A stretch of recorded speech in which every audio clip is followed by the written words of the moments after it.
I am Shivi Saxena, TGT from Gyandeep Senior Secondary Public School. Students, आपको पता है, already आप जानते हो कि हमारा चैप्टर नंबर 5 चल रहा है, रनिंग में है। इसे हम समझ रहे हैं। डिफरेंट वेज ऑफ लाइफ, अलग अलग जीवन के तरीके कौन कौन से थे वैदिक पीरियड में और कैलकोलिथिक सेटलमेंट्स में। हमने इसमें बहुत सारी चीज़ें जानी थी कि किस तरीके से आर्यंस जो थे हमारे इंडिया में आए, उन्होंने किस तरीके से अपने आप को स्प्रेड किया, किस तरह से उन्होंने अपने आप का पावरफुल राज्य संभाला। बहुत सारी चीज़ें इंडस सिविलाइजेशन से रिलेटेड भी हमने इसमें देखी थी। ठीक है, तो स्टार्टिंग बेटा इस चैप्टर की हम लोगों ने देखी थी कि आर्यंस से हुई थी। आर्यंस जो थे उनके समय से हमारा वैदिक पीरियड स्टार्ट हो जाता है। ये आप समझ चुके हो, जान चुके हो। वैदिक पीरियड उसको कहा जाता है जिसमें कि वेदों से रिलेटेड हमें जानकारी मिले। तो इस टाइम पीरियड में हमें बहुत कुछ वेदों से रिलेटेड जानकारी मिली थी। हमें वेद पता चले थे कि किस वेद में कौन सा सार छिपा है, उसमें कौन सी इम्पोर्टेंस है, किस चीज़ को लेकर के उसे बनाया गया है। तो और हमारे 4 इम्पॉर्टेंट वेद होते हैं, सामवेद, अर्थवेद, यजुर्वेद और ऋग्वेद। तो हम लोगों ने ये भी इसमें सुन लिया था बच्चों। फिर आर्यंस को ही अभी तक हम लोग समझ रहे थे कि where did they come from, कि वो हमारे इंडिया के अंदर किस तरीके से आए और कहाँ किस तरह उन्होंने अपने आप को आगे तक बढ़ाते ले गए। तो आपने ये भी समझ लिया था। फिर हम और आगे बढ़े थे बच्चों, तो हमने देखा था इसमें कि एविडेंसेस कौन से थे आर्यंस के, जिससे कि हमें पता चला कि आर्यंस कहाँ से आए थे और इनका स्टार्टिंग कैसे हुआ। ये सारी चीज़ें भी हम इस चैप्टर में देख रहे थे। फिर हमने बच्चों पढ़ा था कि वेयर डिड दे लिव, कि वो कहाँ रहा करते थे। तो ये भी हम लोग देख चुके थे। ऋग्वेद में जो वेद है ऋग्वेद, उसमें बताया गया है कि ये हिमालय साइड में रहा करते थे। इंडस जो नदी से रिलेटेड जगह थी जहाँ पर ट्रिब्यूटरीज भी हैं, वहाँ पर सप्त सिंधु लैंड जिसे कहते हैं, वहाँ से इनकी स्टार्टिंग मानी गई है और ये ट्राइब्स के रूप में देखे गए। और ये आप इस तरह से समझते चले आ रहे थे। फिर बच्चों हम लोग और आगे बढ़े थे, तो हम लोगों ने देखा था कि हाउ वर दे रूल्ड, वो किस तरह से राज्य करते थे, किस तरीके से उनका शासन चलता था।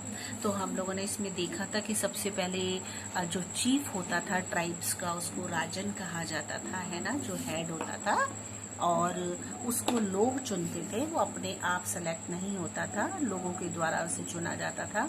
और जो आर्मी का एक कमांडर इन चीफ भी बनाया जाता था, जिसको कि सेनानी कहा जाया करता था। और जो प्रीस्ट होते थे, पुरोहित के नाम से भी इन्हें जाना जाता था। और फिर आगे चल के राजन ने 2 असेंबलीज को डिवाइड किया था, एक सभा थी और दूसरी बच्चों समिति थे। ये आपने समझा था। और जो ट्राइब का जो राजन होता था वो ऐसे ही नहीं सेलेक्ट कर दिया जाता था, बल्कि वो राजन क्वालिफाइड होना चाहिए था। ऐसा उस समय में मानते थे कि उसको इतनी क्वालिफाइड होना चाहिए कि वो इस पद को संभाल सके। तो उसके बाद बहुत सारी क्वालिटीज़ होनी चाहिए। फॉर एग्जांपल काइंडनेस होनी चाहिए उसके अंदर, उसका जो नेचर हो वो ऐसा शेयर्ड हो कि दूसरों के साथ अच्छे से बिहेव कर सके। तो इस तरह से बहुत सारी चीज़ें थी जो आप पढ़ रहे थे। फिर राजन बहुत पावरफुल तरीके से काम करता था। और फिर आगे चल के हम लोगों ने इसमें ये भी देखा था कि राजन जो था वो सेक्रीफाइसेस करता था राजसूया और अश्वमेधा के रूप में। वो अपनी सुपरमेसी आने वाले अगले चीफ को किस तरीके से देता था, वो उसको दे दिया जाता था, वो उसके द्वारा राजसूया और अश्वमेधा के रूप में। ठीक है, तो आप इसमें ये चीज़ देख रहे थे। और फिर जब हम लोग बच्चे इसमें आगे आए थे तो अब हम पढ़ेंगे, अभी तक तो हमारा यहीं तक हुआ था। और राजन बहुत पावरफुल बन जाता था इस तरीके से। और अब देखेंगे हम लोग कि what kind of a society prevailed. उस समय में सोसाइटी किस तरह से आगे बढ़ रही थी, क्या तरीका था, what kind of a society prevailed, उस समय की सोसाइटी में क्या चल रहा था। तो वो हम लोग जरा समझ लें इस चीज को कि सबसे छोटा यूनिट होता था बच्चों सोसाइटी का, मतलब समाज का। जिस समाज में कि लोग रहा करते थे, उस समाज का जो सबसे छोटा रूप होता था, यूनिट होता था, उसको कुल कहते थे या फिर एक परिवार कहा जाता है। आज के समय में भी देखो बच्चों, सबसे छोटे से मतलब क्या होता है, आप ऐसे मान के चलो कि हमारा देश है ना, हम एक कंट्री में रहते हैं। उस कंट्री से और आप सुकुड़ के अंदर आओ तो आप किस में चले जाते हो, हम एक स्टेट में रहते हैं।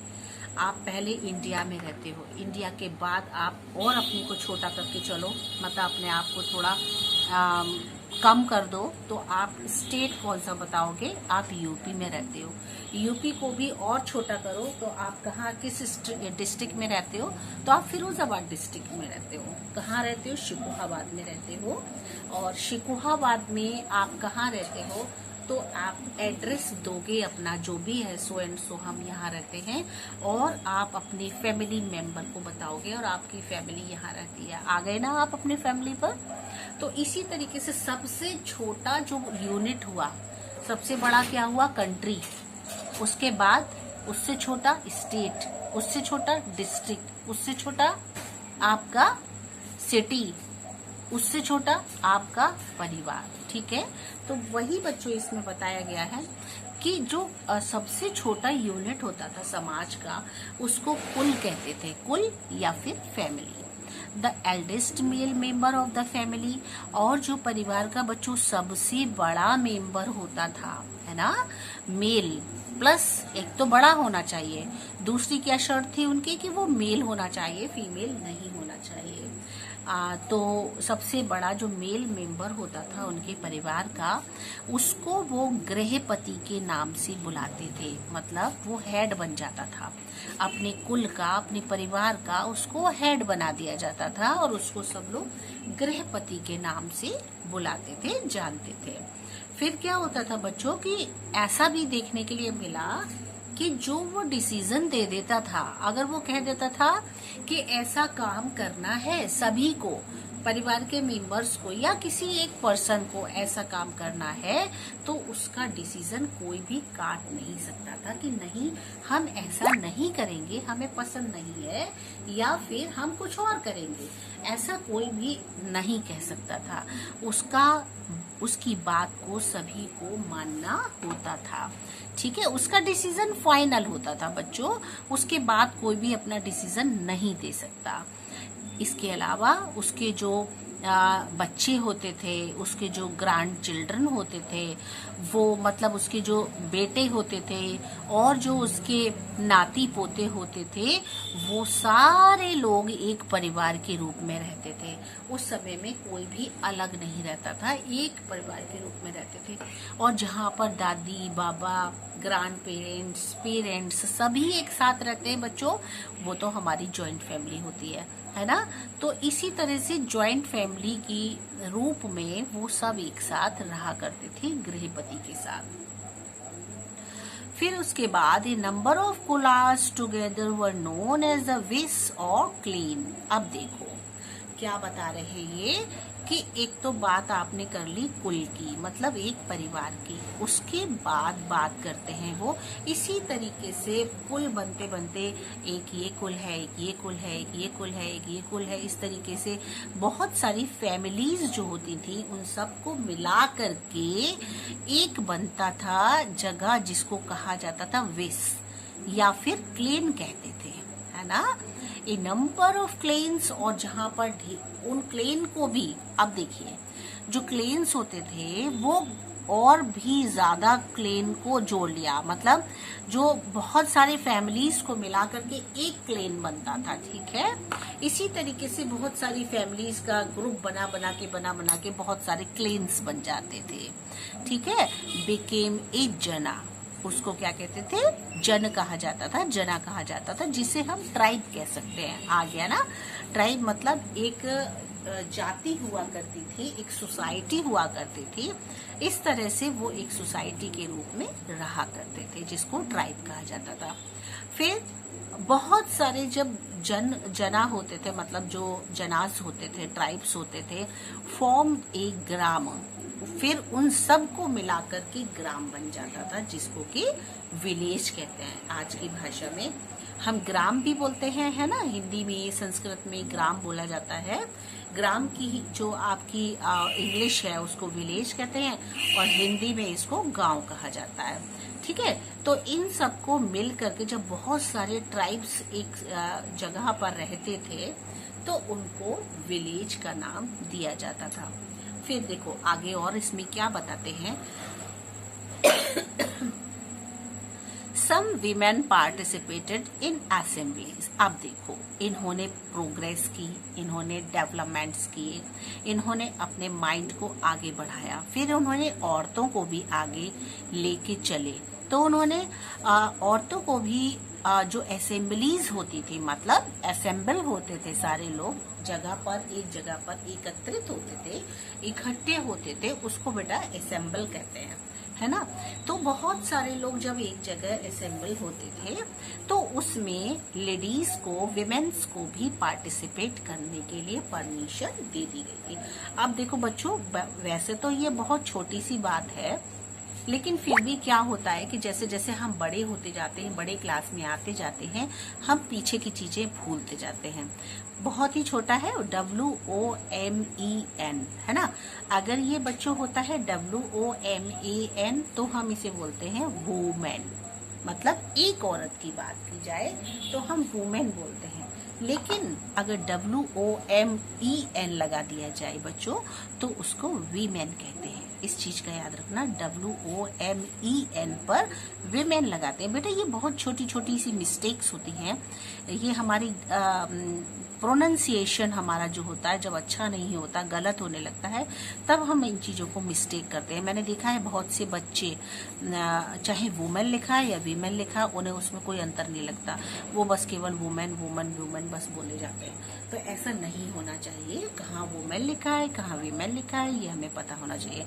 ठीक है, तो चलो आगे बात बढ़ाते हैं कि बहुत सारी औरतों को भी पार्टिसिपेट करने की परमिशन दे दी गई थी, और वो असेंबलीज में वो भी इकट्ठी होने लगी थी। But this was not a universal practice. लेकिन ये बहुत ज्यादा चारों ओर फैली हुई बात नहीं थी। आगे चल के फिर भी women came to be considered inferior। कहीं ना कहीं उस समय के समाज में बेटा क्या था कि विमेन को एक इंफीरियर कंसीडर किया जाता था, मतलब उनको नीची सोच के साथ उनको कंसीडर करते थे लोग। They were no longer allowed to attend assemblies. उनको बहुत समय के लिए असेंबलीज को अलाउड नहीं करते थे अटेंड करने के लिए। कभी उनको परमिशन दे दी गई कि हाँ भाई आप आ जाओ, तो वो आ जाते थे, और कभी उनको परमिशन, ज्यादातर उनको परमिशन नहीं दी जाती थे, अलाउड नहीं करते थे कि वो असेंबली में शामिल हो, उसको अटेंड करें। तो ये बहुत ही ज्यादा एक छोटी सोच और बहुत ही पिछड़ी सोच थी, जिसमें कि लेडीज को, विमेन को इंफीरियर समझा जाता था। ठीक है, तो ये बहुत पहले की बातें हैं, आज ऐसा समाज में नहीं है। आज तो बच्चों बहुत कुछ चेंज हो गया है, लेडीज हर जगह आगे है, विमेन हर जगह, जहाँ मैन भी नहीं कर सकते इतना इम्पोर्टेंट काम, वहाँ विमेन करती हैं, वो कर लेती हैं। और ऐसे हर क्षेत्र में लड़कियां लड़कों से ज्यादा आगे हैं, है ना। तो ये तो हम सभी जानते हैं। तो आज के लिए बच्चों आपके लिए इतना ठीक है, आप इसको सेटिस्फाइड हैं, आप अच्छे से समझ चुके हो, आपके दिमाग में बातें बैठ गई होंगी। कहने के लिए आपका वन टॉपिक यहाँ से यहाँ तक आज का हुआ है, लेकिन इसमें बहुत सारी ऐसी चीजें हैं जो अगर आप अच्छे से मन लगा के समझोगे तो आपके लिए बहुत अच्छा है, बेनिफिशियल है।